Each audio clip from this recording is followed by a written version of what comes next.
the flowers for a couple of hours on a beautiful. Eh bien salut à tous les fans de Dragon Ball, c'est Trunks Review. On se retrouve aujourd'hui pour une nouvelle vidéo. On va parler ensemble des Akaishin et plus principalement du potentiel remplaçant de Beerus. Donc avant toute chose, je tenais vraiment à vous remercier pour le retour que vous avez pu faire sur la dernière vidéo. Vous avez été plus de 4000 à l'avoir vu et ça fait vraiment plaisir. Et vous inquiétez pas, je vais reprendre un bon rythme de vidéo en espérant que ça vous plaise. Bref, rentrons dans le vif du sujet. Comme vous le savez sûrement tous, Beerus est le Akaishin de l'univers 7 et il est à son poste depuis des millions d'années. Malgré cette longévité, il y a certains points qui pourraient nous faire penser que Beerus cherche un remplaçant ou plutôt pense à prendre sa retraite. Par exemple, lorsqu'il évoque à Goku ou même à Vegeta le fait qu'il pourrait prendre sa place. Bien sûr, ils ont refusé, mais on en reparlera par la suite. Et pour moi, c'est aussi l'une des raisons pour laquelle Whis a accepté d'entraîner Vegeta et Goku. C'est pour préparer la succession à Beerus. Alors donc logiquement, quand on pose ce constat, la première question qu'on peut se poser, c'est qui pourrait le remplacer? On va répondre à cette question, mais avant toute chose, j'aimerais qu'on redéfinisse un peu ensemble le statut des Akaishin. Donc, chaque univers a son dieu de la destruction. Leur but principal est de maintenir l'équilibre. Là où la création échoue, la destruction vient rectifier les erreurs. C'est pas forcément une personne qui est mauvaise, malgré le fait qu'il remplit certaines tâches qui pourraient le caractériser ainsi, comme par exemple détruire des planètes en un claquement de doigts, mais c'est simplement son job en quelque sorte, donc ça fait pas lui un méchant à proprement parler. Donc à certains moments, le Akaishin, au vu de sa puissance, il peut servir de protecteur de l'univers, si une menace s'avère être vraiment dangereuse pour l'équilibre. Il peut intervenir, comme par exemple comme l'avait fait Beerus contre Zamasu, lorsqu'il avait utilisé sa célèbre technique Akai pour le détruire et potentiellement éradiquer la menace. Bon, on a su par la suite que ça n'a pas servi à grand chose, et au moins on a pu voir de nos propres yeux le rôle de Beerus en tant que protecteur en quelque sorte de l'univers. Il y a aussi d'autres exemples, comme par exemple avec Boo, on avait appris par la suite que normalement c'était Beerus qui devait s'occuper de cette menace, mais il dormait à ce moment-là. Moi personnellement, je pense qu'à ce moment-là, les scénaristes n'avaient pas forcément pensé à un Akaishin, et même si c'était vraiment une menace au point de tuer des Kaioshin, je pense que c'est une raison suffisante pour réveiller le dieu de la destruction. Pour moi, c'est mon avis.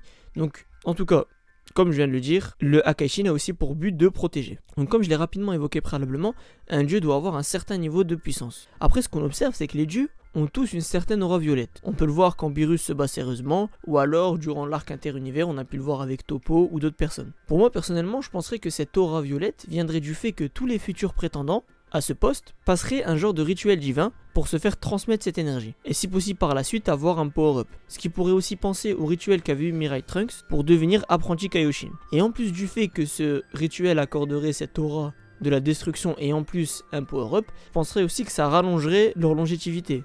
Lorsqu'on voit qu'ils sont capables de vivre des millions d'années, il est logique qu'il y ait un lien avec le fait qu'ils soient dieux de la destruction. Après, comme je le dis, c'est simplement des théories, c'est simplement ce que je pense, ce que j'ai pu voir. Donc il y a aussi le rôle de Whis. C'est un rôle qui est aussi très important. Il est en quelque sorte le gardien, puisque vu qu'on donne, si on suit la logique que j'ai dit tout à l'heure, vu qu'on donne une certaine puissance au dieu de la destruction, il faut quelqu'un derrière qui puisse le canaliser et qui puisse en quelque sorte être son gardien tout simplement. Donc pour le rôle de Whis, je pense qu'on en reparlera plus en détail dans une autre vidéo.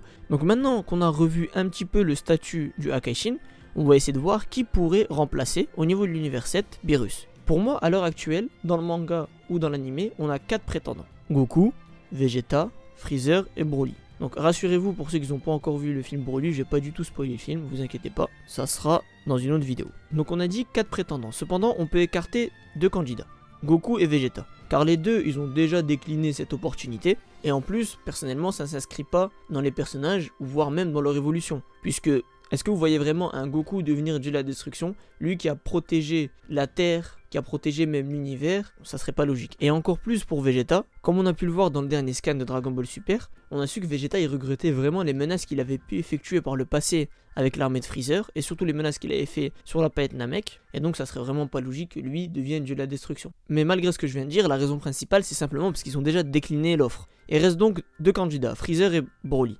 Alors pour Freezer, le poste, je pense qu'il pourrait très bien lui correspondre. Il s'inscrit lui aussi dans l'évolution de son personnage. Si on rentre un peu dans cette thématique, on voit bien que le fait de détruire les planètes, bon bah c'est un peu son truc, hein. On l'a vu, il avait détruit la planète Vegeta. Tuer des gens, lui personnellement, ça le dérange pas.